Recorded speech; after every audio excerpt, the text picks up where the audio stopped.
That may be the greatest catch I've ever seen in my life. All right, guys, let's get right back into it. Let's continue to talk about the best fantasy football format there is in Dynasty Fantasy Football. Y'all know I get a smile on my face every single time we get to dive into a player for this channel. I get a break from the redraft channel. Don't have to talk about waiver wires. Don't have to talk about start-sit decisions. We get to look at these players and try to evaluate them over the next few seasons, what we think their landscape and their situation is going to be looking like.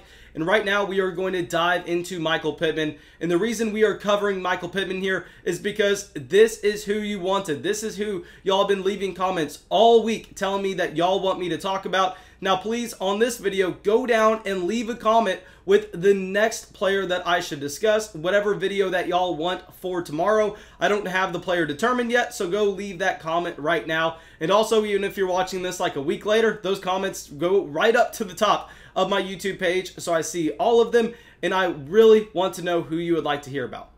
Okay, so let's get into it, and let's zoom out and look at Michael Pittman as an overall prospect coming out of USC. And Michael Pittman was selected with the second pick in the second round of the NFL draft. He was one of the older wide receiver prospects coming into the draft this year, where he actually stayed all 4 years at USC. So right now he's currently 23, was drafted at 22 years old, and that is not something I generally like to see on a rookie wide receiver's profile. What we like to see is we like to see the Jalen Reagor, we like to see the CeeDee Lamb, the Justin Jefferson. I want them drafted at 21 years old. I only want them at their college school for 3 years before they're coming into the NFL, because generally, if you have the talent to succeed at the NFL level, historically speaking, those wide receivers don't need to stay for that fourth year to have that extra year of development. They can come in, succeed at the NFL level right away, and then continue to develop with their NFL franchise. Regardless, Michael Pittman was actually a top-ranked player coming out of high school, determining to go to USC, and then he really did not get to be able to produce right away. It wasn't until his junior year when he finally broke out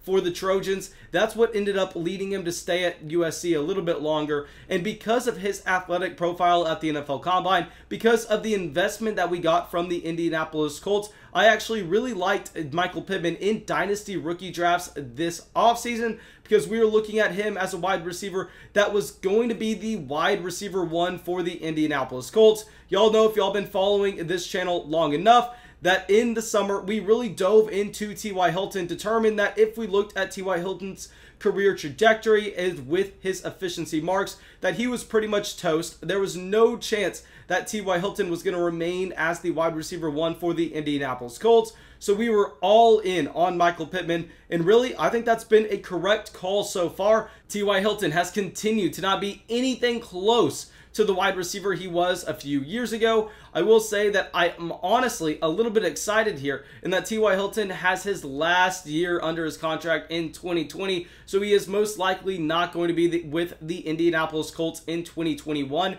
I know this team is actually going to be getting Paris Campbell back, but I think Paris Campbell may be a perfect complement to Michael Pittman on the other side of the field, because Paris Campbell has that elite athletic profile where he can stretch the field, can create that safety attention, and really allow for Michael Pittman to work a little underneath on all areas of the football field. And I'll say right now, that is going to be something that we are excited about. But in 2021, we have questions of what the quarterback situation is going to be for this Indianapolis Colts team. And right now, they have probably one of the worst starting quarterbacks in the NFL, despite the team being so talented at every single level. Offensive line, defensive line, overall defense, especially in the linebacker core, is really allowing them to go out there and win some games currently. I mean, Philip Rivers is really not giving them anything. We know Rivers is only going to be 1 year older after this. I am honestly expecting that this is going to be Philip Rivers' last year in the NFL. So the question here is, what are we going to see with the Indianapolis Colts and their quarterback situation going into 2021?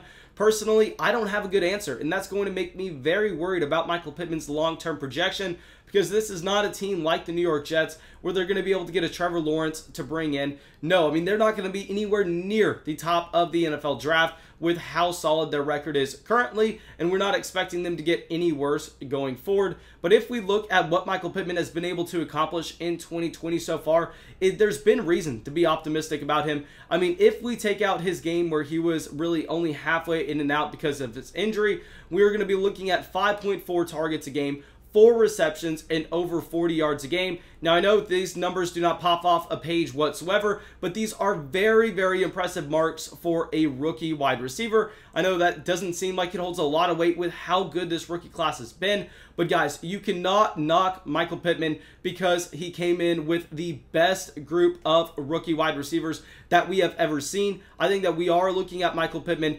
easily being worth a 2021 first-round pick, even with the quarterback uncertainty. But if you could possibly trade Michael Pittman in a Superflex league for a first, second, and third, I think that's going to be the point that we cash out. I love the player, just the situation is not going to be doing it for me with the uncertainty at quarterback. But please go down to the comment section below. Let me know what you are looking to send to get Michael Pittman on your team. Let me know what you are looking to trade him away for, because I am very intrigued on what his current market price is. Myself, I think I would buy at a 2021 first, but as soon as you add on the second and the third in a Superflex league, I think I would turn from a buyer to a seller. Now, thank you guys. I really hope y'all enjoyed this video. I really hope y'all got something from it. As always, please make sure you go down there, drop a like, leave a comment, subscribe to the channel. Really, really helps us out, and I hope I'll see y'all in the video tomorrow.